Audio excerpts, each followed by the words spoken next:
Everyone, welcome to SV with biology classes. आज हम लोग क्या करेंगे? आज हम लोग का जो सेशन है वो हम लोग करेंगे एमसीक्यू। क्या करेंगे? एमसीक्यू, जो कि 10th क्लास के लिए मोस्ट इंपॉर्टेंट चुनिंदा क्वेश्चन की सीरीज़ है, जो कि हम लोग 2 या 3 वीडियो में क्या करेंगे, हम लोग अपने जो परीक्षा में आने वाले ऑब्जेक्टिव प्रश्न हैं उनको क्या कर लेंगे, कंप्लीट कर लेंगे। तो टेंशन लेने की कोई भी ज़रूरत नहीं है। आज हम लोग क्या करेंगे, क्वेश्चन बैंक की सीरीज़ के माध्यम से हम लोग मोस्ट इंपॉर्टेंट जो क्वेश्चन हैं उनको क्या करेंगे, डिस्कस करेंगे। और आज का जो हम लोगों का चैप्टर है वो क्या है, जैव प्रक्रम। ये सभी परीक्षाओं के लिए क्या है, मोस्ट इंपॉर्टेंट टॉपिक है। तो पहला क्वेश्चन क्या है, चर्मदाह या पेलेग्रा रोग निम्नलिखित में से किस विटामिन की कमी से होता है? क्वेश्चन आया है क्या, पेलेग्रा भी पूछ सकते हैं और चर्मदाह भी पूछ सकते हैं, किस विटामिन की कमी से होता है। सन 2022 में आया हुआ प्रश्न है, कि सन 2022 में आया हुआ प्रश्न है। और ये जो बी कॉम्प्लेक्स जो विटामिन का समूह होता है उसकी कमी से ये रोग होता है। तो हम लोग समझेंगे किस विटामिन कमी से होता है ये रोग। तो पेलेग्रा रोग जो होता है विटामिन B3 की कमी से होता है। किससे होता है? विटामिन B3 की कमी से क्या होता है, पेलेग्रा रोग होता है। इसमें जो स्किन होती है वो बर्न हो जाती है, क्या होती है, झुलस जाती है, इसीलिए इसको कहते हैं चर्मदाह। क्या कहते हैं? चर्मदाह। मतलब क्या, स्किन का झुलस जाना या स्किन में किसी प्रकार की क्या होती है, क्षति पहुंच जब जाती है तो उसको हम लोग क्या कहते हैं, पेलेग्रा या चर्मदाह रोग कहा जाता है। और यह विटामिन B3 की कमी से होता है। कुछ क्वेश्चन जो होते हैं हमारी क्या जो क्वेश्चन बैंक होती है उसमें उसके आंसर गलत दिए होते हैं, तभी जो प्रश्न है कभी भी पढ़िए तो उसको खंगाल के पढ़िए कि उसका ऑप्शन सही है या नहीं सही है, क्योंकि एक एक क्वेश्चन क्या होता है, हमारे परसेंटेज को बनाता है और बिगाड़ता है। तो इसमें देखो जो सीरीज में दिया हुआ है तो इसमें गलती से हो गया विटामिन B5, पर इसका जो सही आंसर है क्या है, B3 है। क्या है? B3। अब स्वापोषी पोषण के लिए आवश्यक है, जो स्वापोषी पोषण होता है उसके लिए क्या आवश्यक होता है, कार्बन डाइऑक्साइड आवश्यक तथा जल या क्लोरोफिल या फिर सूर्य का प्रकाश या फिर उपरोक्त सभी। तो जो स्वपोषी पोषण होता है, स्वपोषी जो न्यूट्रिशन होता है जो लोग करते हैं, जो पेड़ पौधे या जीव होते हैं जो करते हैं, तो उनके लिए क्या है, देखो कार्बन डाइऑक्साइड तथा जल दोनों तो आवश्यक होते ही हैं। क्लोरोफिल, जब क्लोरोफिल जो पौधों में जो होता है, जो पौधे क्लोरोफिल जो इसमें पर्णहरिम पाया जाता है, वही क्या होते हैं, प्रकाश संश्लेषण के थ्रू क्या करते हैं, अपना भोजन का निर्माण करते हैं। वही पौधे क्या कहलाते हैं, स्वपोषी कहलाते हैं, क्योंकि वो स्वयं ही अपना भोजन बनाते हैं। तो इसमें क्या देखो, सूर्य का प्रकाश, क्लोरोफिल और कार्बन डाइऑक्साइड तीनों की क्या होती है, आवश्यकता होती है। तो इसका आंसर क्या हो गया, उपरोक्त सभी। क्या हो जाएगा? उपरोक्त सभी हो जाएगा। अगला प्रश्न है, पादपों में प्रकाश संश्लेषण द्वारा भोजन का निर्माण होता है। पादपों में जो होता है प्रकाश संश्लेषण के द्वारा भोजन का निर्माण होता है, तो कैसे होता है? तो जड़ के द्वारा होता है कि पत्ती के द्वारा होता है कि तने के द्वारा होता है कि पुष्प के द्वारा होता है? देखो जड़ जो होती है, जो वाटर होता है, मिनरल्स होता है और पेड़ पौधों को सहारा देने का कार्य होता है किसका, जड़ का। पत्ती का जो कार्य होता है वो होता है भोजन का निर्माण करना। इसको क्या कहते हैं, इसको फूड ऑफ फैक्ट्री भी बोला जाता है, क्योंकि पत्तियों में जो होता है वो क्लोरोफिल होता है, तभी तो पत्तियां क्या हरे रंग की दिखाई देती हैं। और जब हरे रंग की दिखाई देंगी तो इसमें क्या होगा, वाटर होगा। वाटर होती है, इन्हीं में क्या होता है, कार्बन डाइऑक्साइड और सूर्य की उपस्थिति में क्या होती है, पत्तियां क्या करती हैं, भोजन का निर्माण करती हैं। तो आंसर सही होगा बी। द राइट आंसर क्या हो गया, बी हो गया। क्योंकि जो पादप होते हैं, पेड़ पौधे होते हैं, उसमें जो पत्तियां होती हैं वो भोजन का निर्माण करने का कार्य करती हैं। तना जो होता है ये भी क्या करता है, पेड़ को सहारा देने का कार्य करता है। पुष्प जो होता है वो परागण में सहायता करता है। क्या? परागण में सहायता करता है। अगला प्रश्न है, निम्नलिखित समीकरणों में से कौन सी समीकरण को प्रकाश संश्लेषण प्रक्रिया का समीकरण माना जाता है?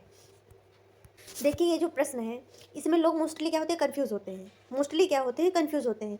ये जो प्रश्न है ये देखो बोर्ड परीक्षा के लिए भी इंपॉर्टेंट है और जो हमारे कम्पिटेटिव एग्जाम है उसमें भी अधिकतर ये क्वेश्चन क्या होता है, पूछा जाता है। तो इसकी देखो आपको समीकरण दे दी और इसको बैलेंस करने के लिए बोल दिया, जैसे बोल दिया। या फिर इसमें जो होता है हमारा, अगर बायोलॉजी सेक्शन में पूछा जाएगा तो इसमें क्या होगा, सीधे पूछ लिया जाएगा कौन सा इसका समीकरण सही है, कौन सा समीकरण सही नहीं है।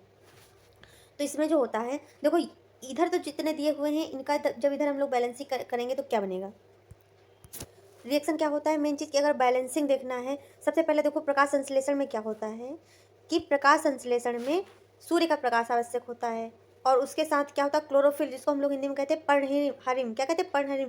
अगर पौधा हरा है, क्योंकि उसमें पर्णहरिम यानी कि क्लोरोफिल है, हरा है पौधा, तभी तो क्या करेगा वो पत्तियों में जब पर्णहरिम होगा तभी क्या करेगा, प्रकाश संश्लेषण की प्रोसेस करेगा। अगर पर्णहरिम ही नहीं है, सूर्य का प्रकाश ही नहीं है, तो प्रकाश संश्लेषण की प्रोसेस कैसे कंप्लीट होगी? तो पहला वाला तो ऐसे ही काट दीजिए, क्योंकि देखो ना इसमें सनलाइट है और ना ही इसमें पर्णहरिम है। और बी देखते हैं, ये भी काट दीजिए देख करके, क्योंकि सूर्य का प्रकाश तो है पर क्लोरोफिल है ही नहीं। पर्णहरिम क्या है ही नहीं। जब पर्णहरिम है नहीं तो कैसे प्रकाश संश्लेषण होगी। अब हम लोग देखो 2 तो इसमें से निकल गए, अब बचा क्या तीसरा, तीसरा बचा और चौथा बचा, इसको हम लोग देखते हैं।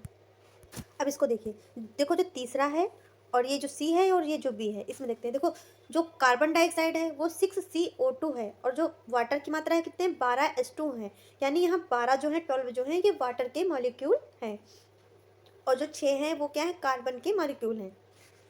इसमें कैसे देखते हैं, इसमें देखते हैं ऐसे हैं कि देखो जो 6 यानी कि जो 6C हो गई, कार्बन कितने हो गए आपके 6 हो गए और O2 यहाँ पे 2 लगा है, इसका मतलब क्या 2 6 दूनी 12, 12 कितनी हो गई आपके पास ऑक्सीजन हो गई, 6 आपके पास हो गई कार्बन हो गया, 6 क्या हो गया आपके पास कार्बन हो गया। तो यहाँ पे आपके पास है 12 ऑक्सीजन और 6 कार्बन।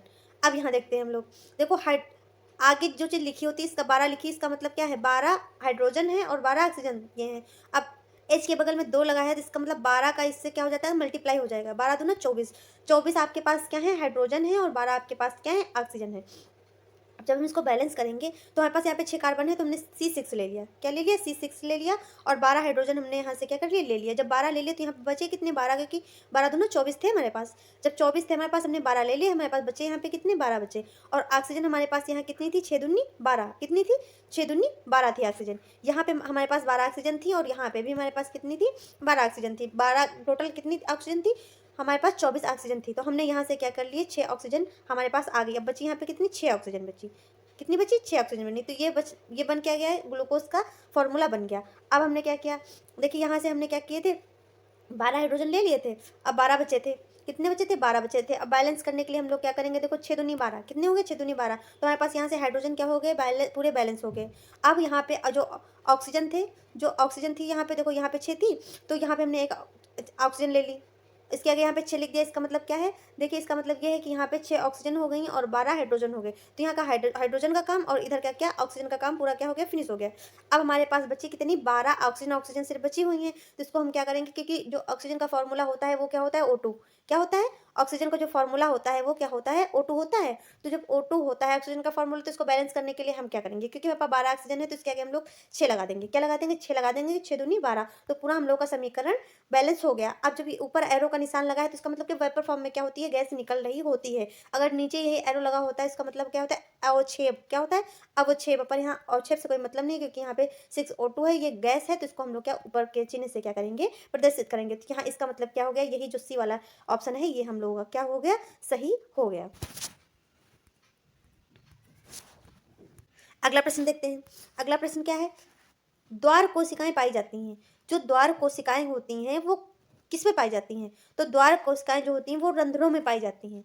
किस में पाई जाती है रंध्रों में। जो रंध्र होते हैं जो छिद्र होते हैं जिनसे क्या जो वाष्पोत्सर्जन की प्रक्रिया होती है उनमें क्या होती हैं द्वार कोशिकाएं ऐसे करके बनी होती हैं। तो द्वार की कोशिकाएं जो होती हैं हमारे क्या रंध्रों में पाई जाती हैं। जो पादप होते हैं उनके रंध्रों में क्या होती हैं द्वार कोशिकाएं पाई जाती हैं। रंध्रों में 2 सेम के बीज के आकार की क्या होती हैं द्वार कोशिकाएं पाई जाती हैं। अगर पूछा द्वार कोशिकाएं कैसी होती है तो सेम के बीज के आकार की होती हैं और ये कहाँ पाई जाती है ये रंध्रों में पाई जाती है। किसमें पाई जाती है रंध्रों में। रंध्र जो होते हैं श्वसन का कार्य भी करते हैं और प्लस क्या वाष्पोत्सर्जन की क्रिया को भी संपन्न करने में बहुत ही इनका बड़ा योगदान होता है। अब क्या है क्लोरोफिल अवशोषित करता है। जो क्लोरोफिल होता है वो कौन अवशोषित करता है, तो क्लोरोफिल प्रकाश ऊर्जा को क्या करता है अवशोषित करता है। जो क्लोरोफिल होता है क्या अवशोषित करता है, जब क्लोरोफिल है जो सूर्य के प्रकाश को अवशोषित करेगा तभी तो क्या करेगा वो भोजन का निर्माण करेगा, क्या करेगा भोजन का निर्माण करेगा। तो जो क्लोरोफिल होता है वो प्रकाश की ऊर्जा को क्या करता है अवशोषित करता है। इतना आपको क्लियर हुआ। अब हम लोग आगे के प्रश्न देखते हैं। अब क्वेश्चन देखो क्या बना, क्वेश्चन है कि प्रकाश संश्लेषण के दौरान निम्न में से कौन सी एक क्रिया नहीं होती है। जब प्रकाश संश्लेषण की प्रोसेस होती है तो कौन सी एक प्रक्रिया नहीं होती है, तो इसमें कितनी 4 प्रक्रियाएं दी हुई हैं। तो देखिए देखो पहली प्रक्रिया क्या इन्होंने दी है कि क्लोरोफिल द्वारा प्रकाश ऊर्जा का अवशोषित करना। देखो जो क्लोरोफिल होती है वो प्रकाश ऊर्जा को अवशोषित करता है, ये अभी हमने पढ़ा जस्ट इसके पहले। प्रकाश ऊर्जा को रासायनिक ऊर्जा में परिवर्तित करता है। जो प्रकाश ऊर्जा होती है वो प्रकाश संश्लेषण के दौरान किसमें रासायनिक ऊर्जा में संपन्न होती है परिवर्तित होती है। तो ये भी सही है ये भी सही है। कार्बन डाइऑक्साइड का कार्बोहाइड्रेट में अपचयन होता है, ये भी सही है। जब कार्बन डाइऑक्साइड का कार्बोहाइड्रेट में अपचयन होगा तभी तो भोजन बनेगा, तभी तो प्रकाश संश्लेषण की प्रक्रिया होगी। डी क्या ग्लूकोज का पायरुविक अम्ल में विखंडन होता है, तो ये क्या है ये गलत है। प्रकाश संश्लेषण के दौरान ग्लूकोज का पायरुविक अम्ल में विखंडन की क्रिया नहीं होती है। क्या है विखंडन की प्रोसेस नहीं होती है। तो इसका आंसर कौन सा सही है, आंसर डी सही है।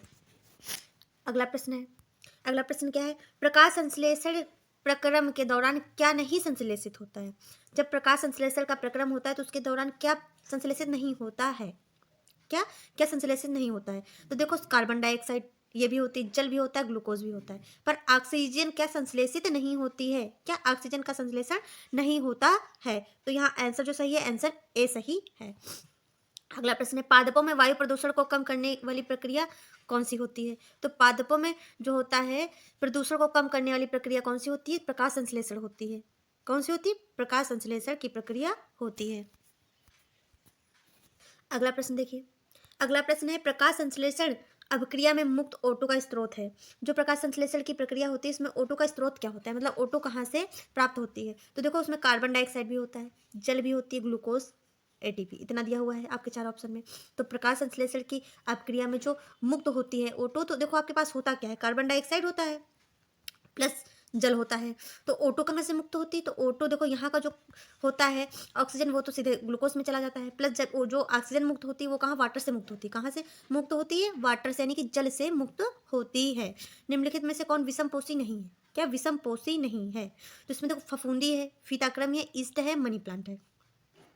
जो मनी प्लांट है तो क्या है, मनी प्लांट विषमपोषी नहीं है, क्योंकि मनी प्लांट में क्या होता है, क्लोरोफिल होता है, और यह क्या करता है, भोजन का स्वयं निर्माण करता है। यह कैसा है, यह स्वपोषी है। कैसा है, यह स्वपोषी है। आंसर यहाँ पे क्या, आंसर डी यहाँ पे सही है। अगला क्वेश्चन है, क्या सही कथन को चुनिए, क्या सही कथन को चुनिए। तो यहाँ पर आपके पास 4 ऑप्शन दिए हुए हैं और इसमें जो सही कथन है उसको चुनिए। तो जो विषमपोषी होते हैं अपने खाने का संश्लेषण नहीं करते, बिल्कुल सही बात है। विषमपोषी अपना भोजन स्वयं नहीं बनाते, क्योंकि स्वयं बनाने का कार्य स्वपोषी का होता है, विषमपोषी का नहीं होता है। विषमपोषी क्या होता है, दूसरे पर डिपेंड होते हैं। अगला ऑप्शन क्या है, विषमपोषी प्रकाश संश्लेषण के लिए सूर्य का प्रकाश प्रयोग करते हैं, गलत बात, ये सही नहीं, क्योंकि वो तो स्वपोषी करते हैं। क्या करते हैं, स्वपोषी प्रकाश संश्लेषण में सूर्य का प्रकाश क्या करते हैं, प्रयोग करते हैं। विषम पोषी जो होते हैं कार्बन डाइऑक्साइड और जल को कार्बोहाइड्रेट में बदलने के योग्य होते हैं, गलत बात, ये भी स्वपोषी का दिया हुआ है। विषम पोषी कार्बन डाइऑक्साइड और जल को कार्बोहाइड्रेट में बदलने योग्य होते हैं, ये भी गलत है। ठीक, तो यहाँ पे जो ऑप्शन है, ऑप्शन ए हम लोगों का सही है। अगला प्रश्न क्या बना कि प्रत्येक जबड़े में अर्घ जो अग्रचवर्णक होते हैं, जो दांत होते हैं, आगे के जो दांत होते हैं, जो दांत आगे जो बड़े से दांत होते हैं ऊपर नीचे, तो इनकी संख्या कितनी होती है। तो इनकी संख्या कितनी होती है, 2 जोड़ी होती है। कितनी होती है, 2 जोड़ी होती है। इनका कार्य क्या होता है, भोजन को पकड़ना और उनको कतरना। क्या होता है, पकड़ना और कतरना होता है। मनुष्य में दूध के दांतों की संख्या कितनी होती है, तो मनुष्य में दूध के दांत की संख्या कितनी, 20 होती है। और ये क्या होते हैं, बच्चों में होते हैं, जिनको दूध के दांत कहा जाता है। इनमें मुख्यतः अर्धचवर्णक दांत क्या होते हैं, नहीं पाए जाते हैं। क्या अर्धचवर्णक जो दांत होते हैं वो नहीं पाए जाते हैं। अर्धचवर्णक दांत क्या होते हैं, एब्सेंट होते हैं। इसमें दांतों की संख्या कितनी होती है, 20 होती है। कितनी होती है, 20 होती है। अगला प्रश्न क्या है, निम्नलिखित में से मनुष्य क्या है, निम्नलिखित में से मनुष्य की लार में पाया जाता है। मनुष्य की लार में क्या पाया जाता है, तो देखो मनुष्य की लार में टैलिन भी पाया जाता है और लाइसोजाइम भी पाया जाता है। तो दोनों पाए जाते हैं। मनुष्य की लार में जो होते हैं टैलिन और लाइसोजाइम दोनों पाए जाते हैं। जो एंजाइम होते हैं दोनों पाए जाते हैं। मनुष्य की लार में देखो टैलिन तथा लाइसोजाइम दोनों एंजाइम पाए जाते हैं, जिसमें देखो टैलिन जो होती है वो मुंह से उसका जो पाचन होता है इनका चालू होता है। मुंह से क्या दोनों का पाचन चालू होता है। इसमें क्या होता है, टाइलिन जो मंड होता है, मंड पर क्रिया करके जो मंड होता है, जो उसको क्रिया करके क्या शर्करा में बदल देता है। तभी जब रोटी चबाते हैं तो क्या वो मीठी मीठी लगती है, क्योंकि मंड क्या होती है, शर्करा में चेंज हो जाती है, तो मीठी मीठी लगती है। जो लाइसोजाइम का अगर कार्य पूछा जाए तो लाइसोजाइम जैसे कि कुछ खाया उसमें बैक्टीरिया है नुकसानदायक, कुछ जैसे कि गंदी चीज़ कुछ लगी हुई बाहर का खाया आपने, या फिर कुछ कीट मक्खी बैठ गई, तो क्या जो जीवाणु होते हैं उनको नष्ट करने का कार्य कौन करता है, लाइसोजाइम करता है। अगर लाइसोजाइम मुंह में बैक्टीरिया को नष्ट ना करे तो इंसान क्या होता है, बहुत ही ज़्यादा बीमार पड़ जाए। तो लाइसोजाइम का कार्य क्या होता है कि जीवाणुओं को मुंह में ही नष्ट करना। टाइलिन का वर्क पूछा जाए अगर, तो टाइलिन का वर्क होता है जो मंड होता है, जो मंड बनता है चबाने के समय पे, जो लसलसा खाना बनता है, सूखी रोटी चबाई क्या वो गीली हो गई, वो किसमें क्या, क्यों मंड हो गया है। मंड जब बना तो मंड का कार्य, मंड को क्या करता है, इस शर्करा में बदल देता है, तभी क्या रोटी मीठी मीठी लगती है। रोटी क्या होती है, मीठी मीठी लगती है। तो क्या टाइलिन का कार्य होता है, मंड को शर्करा में, स्टार्च को शर्करा में बदलना। देखो अगला प्रश्न क्या है कि ग्रास नली द्वार में लटकी हुई पत्ती के समान उपास्थि रचना कहलाती है। देखो जो ये हलक होता है जहाँ से क्या खाना पानी अलग हो जाता है, कहाँ से, देखो खाना पानी क्या होता है, रास्ते होते हैं, दो नाक और मुंह दोनों के रास्ते जहाँ पे एक जगह मिलते हैं, तो वहाँ पे क्या होता है, वहाँ पे एक लटका जैसा आपको दिखाई देता है, तो सब जगह पे अलग अलग बोला जाता है। तो उसको क्या कहते हैं, लटकी हुई पत्ती के समान रचना ऐसे दिखाई देती है, जैसे कि ये हो गया मुंह, ये हो गई आपकी टंग, क्या हो गई, जीभ हो गई, और ये नाक के छेद हुए और ये मुंह के छेद हुए, यहाँ पे ऐसी एक संरचना पाई जाती है। ठीक, ऐसी संरचना पाई जाती है जो लटकी हुई होती है, तो इसको क्या कहते हैं, इसको घाड़ी ढापन कहते हैं। क्या कहते हैं, घाड़ी ढापन कहा जाता है। ये क्या उपास्थि की रचना होती है, उपास्थि की रचना होती है। ये इसका वर्क होता है कि जब ग्रास नली द्वार में पत्ती के समान एक रचना जो होती है उस समान लटकी हुई उपास्थि की रचना बनी होती है। किसकी अगर पूछा जाए घाड़ी ढप्पन, तो ये उपास्थि की बनी होती है। ये भोजन को श्वास नली में जाने से रोकती है। जो भोजन होता है अगर ये न लटकी हो तो क्या जो भोजन हो जाए वो श्वास नली में चला जाए, जिससे हम लोग ऑक्सीजन लेते हैं उसमें चला जाए, तो ये भोजन को भोजन वाली नली में भेजती है। श्वास नली में क्या करती है, जाने से रोकने का कार्य किसका होता है, घाड़ी ढापन का होता है। और ये बनी किसकी होती है, तो ये बनी होती है उपास्थि की बनी होती है। इतना आपको कंफर्म हुआ। अब अगला प्रश्न क्या है, अगला प्रश्न है कि यकृत जो होता है वो क्या स्त्रावित करता है। तो यकृत जो होता है वो क्या करता है, पित्त रस स्त्रावित करता है। क्या करता है, पित्त रस का स्त्रावण अगर पूछे क्या कौन करता है, तो यकृत करता है। कौन करता है, यकृत करता है, लीवर करता है। तो देखो जब कभी आपने क्या वोमिटिंग के टाइम में ग्रीन ग्रीन कुछ कड़वा जैसा जो आपके मुंह से निकलता है वो यकृत से पित्त रस निकलता है। क्या निकलता है, यकृत से पित्त रस निकलता है। ये कैसा, तो क्षारीय होता है। जब जैसे कि आपको वोमिटिंग आई या फिर किसी प्रकार की आपके पेट पे अपच हो गया, तो उसके बाद जब वोमिटिंग आपको आती है तो क्या बड़ा कड़वा कड़वा सा मुंह में लगता है कि बहुत कुछ अजीब सा लगता है, निकल आया कुछ अजीब सा खा लिया था। तो क्या होता है, वो पित्त रस होता है। जब पित्त रस का स्त्रावण ज़्यादा होता है तो मिचली होती है और वो उल्टी होती है। क्या होती है, उल्टी होती है। तो लीवर हमेशा पित्त रस का स्त्रावण करता है। किसका कहते हैं, और पित्त रस का स्त्राव होता है। तो पित्त रस का देखो स्त्राव कहाँ होता है, यकृत में ही तो होता है। यकृत में ही तो ये दोनों क्वेश्चन क्या करें, दो प्रकार से घुमा करके पूछ ले, पर क्वेश्चन क्या है, एक ही। भाई पित्तरस का स्त्राव कौन करता है, तो यकृत करता है। यकृत से किसका स्त्राव होता है, तो पित्तरस का स्त्राव होता है। अगला प्रश्न क्या है, अगला प्रश्न है वह प्रक्रिया जिसमें जटिल कार्बनिक अणु सरल अणुओं में टूटते हैं। जो जटिल जो कॉम्प्लेक्स जो होते हैं वो किसमें, सरल अणुओं में, सिंपल जो होते हैं उसमें टूटते हैं। तो कौन सी प्रक्रिया होती है, तो उपचयी अपक्रिया या अपचयी अपक्रिया। कौन सी अपक्रिया होती है, तो देखो अपचयी में क्या होता है, जो सिंपल होते हैं वो, जो सरल होते हैं वो जटिल में टूटते हैं। और जो ये अपचयी होती है इसमें क्या होते हैं, जो जटिल कार्बनिक अणु होते हैं वो सरल कार्बनिक अणुओं में टूटते हैं। तो आंसर क्या होगा हम लोगों का यहाँ पे, बी होगा। क्या होगा, बी होगा। अगला प्रश्न है, अगला प्रश्न है कि निम्नलिखित में से अग्न्यायसी रस के संबंध में सत्य कथन है। जो अग्न्यायसी रस है उसके विषय में कौन सा सत्य कथन है, तो ट्रिप्सिन प्रोटीन और लाइपेज कार्बोहाइड्रेट को पचाता है। क्या ये सही है, अगला देखते हैं। ट्रिप्सिन तरलीकृत वसा और लाइपेज प्रोटीन को पचाता है। क्या ये सही है, बताइए। तीसरा है ट्रिप्सिन और लाइपेज वसा को पचाते हैं। क्या ये सही है, गलत है ये भी। अगला ट्रिप्सिन प्रोटीन और तरलीकृत को क्या वसा और लाइपेज में पचाता है, तो ये सही है कि जो अग्न्याशय होता है वो अग्न्यासी रस से, अग्न्याशय से तो अग्न्यासी रस ही निकलेगा ना, स्त्रावित करता है। जो क्या होता है पचित प्रोटीन, जो पचित क्या होती है प्रोटीन जो के लिए क्या करता है ट्रिप्सिन एंजाइम रखता है। क्या करता है, ट्रिप्सिन एंजाइम रखता है। और तरलीकृत जो लिक्विड वसा को क्या कर देता है, वो लाइपेज में क्या कर देता है, कन्वर्ट कर देता है, तोड़ देता है। तो आंसर क्या, आंसर डी यहाँ पे करेक्ट है आपका आंसर। अगला प्रश्न है पित्त का निर्माण होता है, पित्त का जो निर्माण होता है वो कहाँ होता है, तो पित्त का निर्माण कहाँ होता है, यकृत में होता है। ग्लाइकोजेनेसिस क्रिया में बनता है। जब ग्लाइकोजेनेसिस प्रोसेस होती है तो उसमें क्या बनता है, तो जो ग्लाइकोजेनेसिस प्रोसेस होती है इस क्रिया में क्या होता है, यकृत के अतिरिक्त ग्लूकोज को ग्लाइकोजन में क्या कर देता है, बदल दिया जाता है। क्या कर दिया जाता है, बदल दिया जाता है। जो यकृत होता है उसके अतिरिक्त अतिरिक्त जो होता है ग्लूकोज को, जो ग्लूकोज होता है वो उसमें क्या, ग्लूकोज को किस में बदलते हैं, ग्लाइकोजन में। ग्लूकोज किस में बदलता है, ग्लाइकोजन में बदलता है। इस प्रक्रिया को क्या करते हैं, कहते हैं ग्लाइकोजेनेसिस की क्रिया कही जाती है। अगर जो ग्लूकोज है, क्या है, जो ग्लूकोज है उसको जब ग्लाइकोजन में बदला जाता है तो वह प्रक्रिया क्या कहलाती है, ग्लाइकोजेनेसिस की प्रोसेस कहलाती है। ये सन 2017 में आया हुआ प्रश्न है। अगला प्रश्न क्या है कि वह एंजाइम मतलब कौन सा एंजाइम है जो सुक्रोज को ग्लूकोज तथा फ्रक्टोज में बदलता है। तो जो सुक्रेज होता है, जो सुक्रेज होता है वो सुक्रेज क्या होता है, सुक्रोज को, जो सुक्रेज होता है वो सुक्रोज को ग्लूकोज में और फ्रक्टोज में क्या कर देता है, कन्वर्ट कर देता है, तोड़ देता है। बदलने का कार्य क्या कौन करता है, तो वो सुक्रेज करता है। अगला प्रश्न है रसांकुरों में वसा, जो रसांकुर होते हैं उसमें जो वसा होती है, वसीय अम्ल एवं ग्लिसरॉल, क्या, वसीय अम्ल एवं ग्लिसरॉल का अवशोषण किसके द्वारा किया जाता है, अगर प्रश्न पूछा जाए कि रसायनकुरों में वसीय अम्ल और ग्लिसरॉल का अवशोषण किसके द्वारा किया जाता है, अगर ये प्रश्न आपसे आ रहा है तो क्या बताएंगे आप? देखिए ऑप्शन क्या दिया हुआ है, रुधिर वाहिनियों द्वारा, अक्षीय वाहिनियों द्वारा, या ए और बी दोनों के द्वारा, या फिर क्या रसायनकुरों में वसा का अवशोषण नहीं होता है। तो ये तो गलत है, रसायनकुरों में वसा का अवशोषण होता है। पहली बात तो ए और बी दोनों ये भी नहीं सही है, रुधिर वाहिनियों में इसमें भी नहीं होता है। अक्षीय जो वाहिनियाँ होती हैं, जो अक्षीय वाहिनियाँ होती हैं, इसमें क्या होता है, जो लैक्टियस नामक जो क्या होता है लसिका कोशिका होती है, इसी कोशिका द्वारा क्या होता है अवसीय अम्ल एवं ग्लिसरॉल का क्या होता है अवशोषण होता है। तो कौन सी कोशिका द्वारा होता है, लैक्टियल्स नामक लसिका कोशिका के द्वारा क्या होता है वसीय अम्ल एवं ग्लिसरॉल का क्या होता है अवशोषण होता है। अगला प्रश्न क्या दिया है, मिलान करने के लिए, क्या दिया हुआ है मिलान करने के लिए। ये सबसे टफ क्वेश्चन होते हैं, क्योंकि इनको क्या अगर जरा सा भी टफ भी होते हैं ईजी भी होते हैं, अगर आपको 2 या 3 मिल गए तो बाद में आप आराम से भी कर सकते हैं, पर इसमें क्या होता है बिल्कुल क्लियर होना बिल्कुल ज़रूरी होता है। तो अब इसको देखते हैं कि इसको क्या करना है, सुमेलित करना है, क्या करना है मैच करना है, मैच द फॉलोइंग, क्या करना है इसको मिलाना है, क्या करना है इसको मिलाना है। अब इसको मिलाएंगे कैसे देखते हैं, इसको साफ कर दे पहले,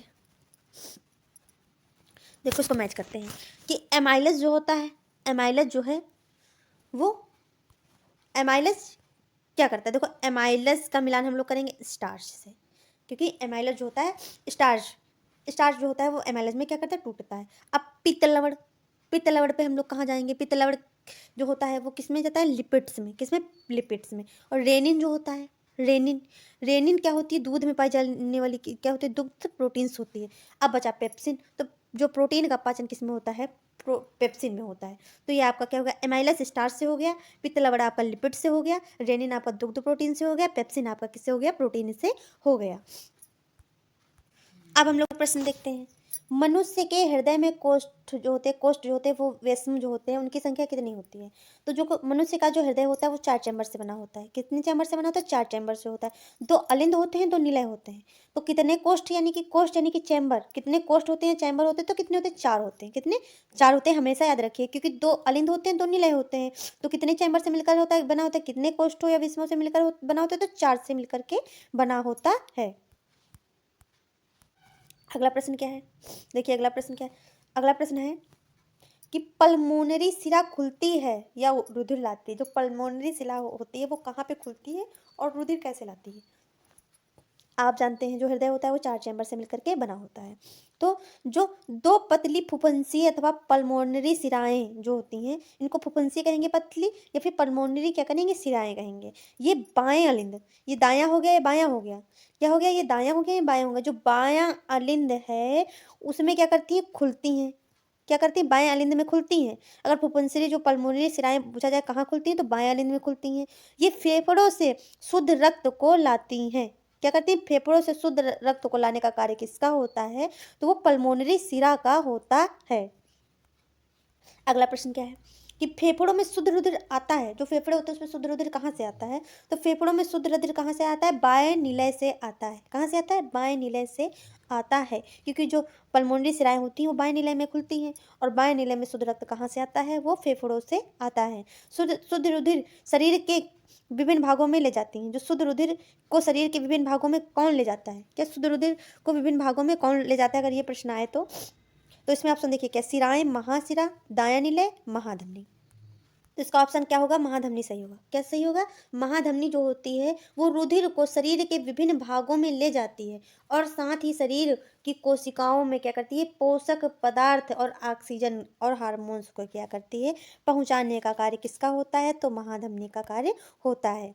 अगला प्रश्न देखते हैं, अगला प्रश्न है हृदय के बारे में निम्नलिखित में से कौन सा कथन सही है। तो बायां अलिंद शरीर के विभिन्न भागों से ऑक्सीजन जनित रुधिर शरीर प्राप्त करता है। अगला है जबकि दायां अलिंद फेफड़ों में विऑक्सीजनित मतलब यानी कि बिना ऑक्सीजन जनित जो रुधिर प्राप्त करता है। बायां निलय जो ऑक्सीजन जनित रुधिर को शरीर के विभिन्न भागों में पंप कर देता है, जबकि दायां निलय ऑक्सीजनित रुधिर को क्या करता है फेफड़ों में पंप करता है। अगला देखते हैं ऑप्शन क्या है, अगला ऑप्शन क्या है, बायां अलिंद में ऑक्सीजन जो बायां अलिंद होता है उसमें ऑक्सीजनित मतलब जो ऑक्सीजन युक्त रुधिर दाएं निलय में चला जाता है, जो इस रुधिर को शरीर के विभिन्न भागों में भेजा जाता है। अगला क्या है, दायां अलिंद शरीर के विभिन्न भागों में भी ऑक्सीजनित रुधिर प्राप्त करता है, जबकि बायां निलय ऑक्सीजनित रुधिर को क्या करता है, शरीर के विभिन्न भागों में पंप करता है। अब इसका सही आंसर क्या है? देखो सही आंसर है इसका दूसरा और चौथा। क्या है? दूसरा और चौथा है। आंसर इसका कौन सा सही है? सी। कौन सा सही है? सी सही है। क्योंकि जो जो होता है दायां आलिंद जो होता है फेफड़ों में बिना ऑक्सीजन का रुधिर ले जाता है, उसमें पाया जाता है, बिना ऑक्सीजन का रुधिर पाया जाता है। जो बायां निलय होता है उसमें ऑक्सीजन जनित रुधिर होता है। क्या होता है? ऑक्सीजनित रुधिर होता है, और रुधिर क्या होता है, विभिन्न भागों में पंप किया जाता है। जबकि दायां निलय विऑक्सीजनित जो होता है बिना ऑक्सीजन के रुधिर को क्या करता है, फेफड़ों में पंप करता है। तो सेकंड सही है, दूसरा सही हो गया। और चौथा कौन सा हो गया कि दायां आलिंद शरीर के विभिन्न भागों में बिना ऑक्सीजन रुधिर प्राप्त करता है, जबकि बायां नीला जो होता है वो ऑक्सीजन जनित रुधिर को क्या करता है, विभिन्न भागों में पंप कर देता है। तो इसका आंसर सही होगा सी। अगला क्वेश्चन है, जो दायां निलय होता है उसमें से अशुद्ध रुधिर कहाँ जाता है? तो अशुद्ध रुधिर कहाँ जाता है? फेफड़ों में जाता है। कहाँ जाता है? फेफड़ों में जाता है। दायां निलय से अशुद्ध रुधिर जो फुफ्फुसीय धमनी द्वारा कहाँ जाता है? फेफड़ों में शुद्ध होने के लिए पहुंचा दिया जाता है। अब करेंगे कॉलम का मिलान करेंगे। क्या करेंगे? कॉलम का मिलान करेंगे। देखिए पहला आरबीसी का जीवन काल कितना होता है? क्या आरबीसी का जीवन काल कितना होता है? डब्ल्यूबीसी का जीवन काल कितना होता है? प्लेटलेट्स का कार्य जीवन काल कितना होता है? जो आरबीसी होती है ये आपकी रेड ब्लड सेल्स होती हैं। जो डब्ल्यूबीसी होता है ये आपकी व्हाइट ब्लड सेल्स होती हैं। इनका कार्य होता है बाहरी आए हुए रोगाणुओं से शरीर की रक्षा करना। तो जो डब्ल्यूबीसी होती है इनका जीवन काल सिर्फ 10 से 13 दिन के बीच में होता है। जो आरबीसी होती है इनका वर्ग होता है कितना? 120 दिन। और जो प्लेटलेट्स होती हैं ये सिर्फ 8 दिन के लिए ही इनका जीवन काल होता है। तो ये आपका कूट कौन सा सही है? कूट जो ऑप्शन है, ऑप्शन नंबर बी आपका सही है। अगला प्रश्न है रुधिर का थक्का बनाने के लिए आवश्यक होता है। जो रुधिर का थक्का, जैसे कि आपको चोट लग गई तो वहां से क्या होता है, कंटिन्यू ब्लड निकलने लगता है, पर थोड़ी देर के बाद आप देखते हैं कि वही जगह पे क्या होता है, आपका ब्लड का थक्का बन जाता है, वहां पे जम जाता है, और उसमें कुछ येलोइस पार्ट होता है। कौन सा पार्ट होता है? येलोइस पार्ट होता है, जिसके द्वारा क्या होता है, ब्लड में थक्का जमता है। तो जो ये येलोइस पार्ट होता है इसका जो पिगमेंट होता है वो क्या होता है? कैल्शियम होता है। क्या होता है? कैल्शियम होता है, जो जिसमें क्या करता है, रुधिर का थक्का बनने में आवश्यक होता है। तो रुधिर का थक्का बनाने में कौन सा पिगमेंट आवश्यक होता है? तो कैल्शियम आवश्यक होता है। लाल रुधिराणुओं का जीवन काल जो आरबीसी होती है आपका कितना होता है? तो 120 दिन होता है। जस्ट अभी आपको हमने कंफर्म कर दिया है।